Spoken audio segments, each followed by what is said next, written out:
其實灣仔區對我嚟講咧，一啲都唔陌生嘅，因為我細個嘅時候咧就喺灣仔區讀小學㗎，所以呢條街咧我都好熟悉㗎。喺上呢個位置咧，嗰度有個社區中心啊。我細個嘅時候咧喺度上過嗰啲興趣班啊，咁所以咧放學嘅時候咧，我媽咧就會帶我去呢度附近食下雲吞麵啊、車仔麵啊咁咯。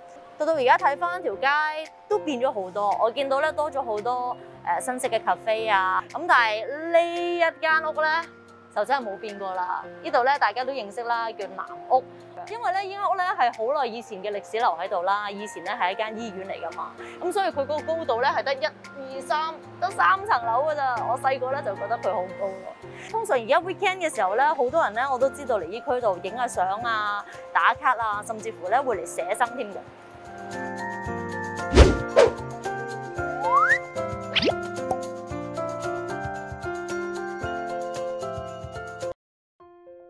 喂！今集有豐富嘅禮物送俾你哋。喺片尾嘅位置，我哋會有一條問題，如果你哋答啱咗嘅話，就有機會獲得由養生堂送出嘅養生藥浴療程體驗1次，價值600蚊㗎。俾啲貼士你哋，答案將會喺片段入邊揾到，大家一定要留意啦。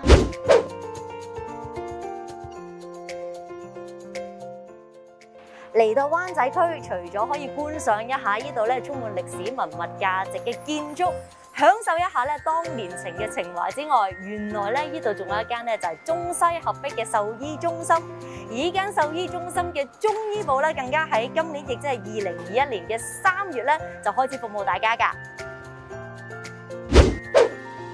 Ryan， 我哋平日咧就成日一齊坐廠啦。你知道咧，我好關心我嘅同事嘅，包括咧佢哋嘅家庭狀況啦，同埋佢哋嘅寵物。我知道咧，你一直咧都有養狗嘅，就係養咗隻咧好跑得嘅狗仔，佢係咪啊？係啊，就係佢啊，佢叫 Nick 啊。但係好似話佢最近咧唔係好舒服喎。係啊，佢左後腳咧受咗傷啊，所以就係咯，而家有少少行動唔係好方便。嗱，你都知啦，我啊最近成日拍自己呢個動物踩過界嘅 channel 啦，咁我識咗咧好多咧唔同嘅獸醫啊咁樣嘅。咁今日咧，我想介紹嚟咧睇呢個獸醫。咁呢個獸醫咧就有中西合璧嘅方法，咁啊睇下到時咧點樣可以幫到你，好唔好？你帶我哋行啦。Let's go。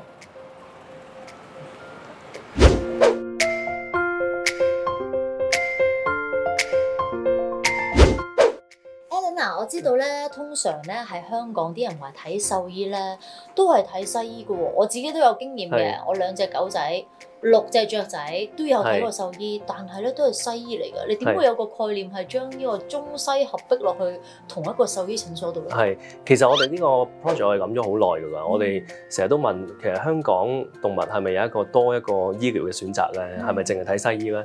咁諗翻你諗下，中國咁耐嘅歷史啦，以前啲農民畢生嘅積蓄去買一隻牛去耕田，佢病咗邊個醫咧？咁我哋就一路同個團隊就睇啦啲中醫藥嘅書籍啦，就揾到原來有好多都係講點樣可以醫小動物嘅喎。哦，即係有記載嘅。有記載㗎，《本草綱目》啦，仲有另外仲有幾本嘅。始終我哋中國人啦，我哋會知道幾時去睇西醫，幾時去養生去睇中醫。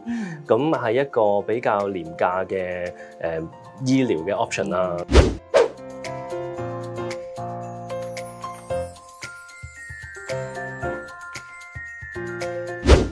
醫生啊，其實我都用過好多方法去醫人呢力啦。其實仲有冇其他選擇嘅咧？最常用 for 呢啲脊椎疾病嘅動物咧，我哋用針灸啦。咁針同灸咧，其實針咧只係一半嘅啫，另一半咧我哋用灸。咁所以喺動物身上咧，灸嗰 part 咧，我會用紅外線燈咧嚟代替嘅。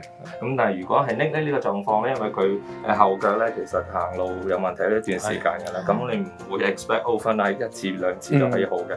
OK， 咁咧我嘅處理方法咧，一般咧就 for 呢個 case 咧，會一開始俾你填個 questionnaire。OK， 然之後你話俾我聽佢嘅 assessment，譬如1最唔好，10最好，你話我聽幾多分？咁然之後我哋開始10次 acupuncture 為之一個 treatment course。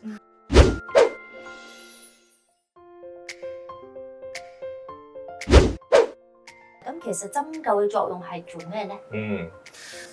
針灸用途非常之廣泛嘅。嗱，簡單講咧，我常用針灸嘅 patient 咧，主要係我哋有關節問題，OK， 或者佢神經病引起佢喐唔到嘅手腳，咁就可能佢有肌肉萎縮啊等等。針灸咧幫佢消炎止痛係最常用㗎啦。醫生，我見而家落完晒針啦，咁成個過程係要幾耐到嘅擺？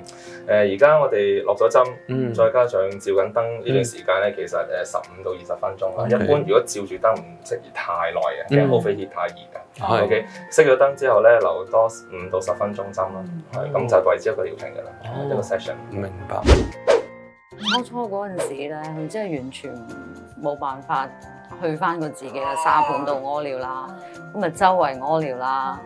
咁原因咧就係睇到佢隻後腳冇力咯，咁啊令到佢冇辦法即係行翻入去咁樣。咁我後嚟就睇到有針灸嘅服務，咁啊開始就開始咗。咁啊最初嘅時候每個禮拜做一次嘅，咁啊見到佢即刻好大分別咯。咁啊佢可以如常啦。咁就即係大小便咧，可以好似回復翻以前咁。咁作為媽咪嘅你希望 Baby 對喺個接受咗呢個針灸療程之後，你對佢有咩期望？其實我而家都19歲啦，其實真係希望佢唔好痛，咁就好安樂噶啦。咁呢個針灸真係可以幫到手咯。今集絕對可以話係動物踩過界 cross over 我哋東張西望啊！但係今日咧，我係主持，你係受訪者，佢先係主角，係你係主角。咁啊，今日帶咗 Nick 咧嚟呢個中西合璧嘅獸醫診所呢度啦。咁 Nick 咧就睇咗醫生，咁我哋又對呢個針灸咧for動物用嘅有呢個增加咗呢個認識啦。你覺得點咧？我覺得好好啊！咁我希望佢梗係會越嚟越健康啦，可以快啲好翻啦。咁我覺得佢好叻啊，今日表現得好好啊！咁我希望 Nick 咧都能夠早日康復啦，變翻一隻咧即係跑得非常之活躍嘅狗仔，開心嘅狗仔，好唔好啊？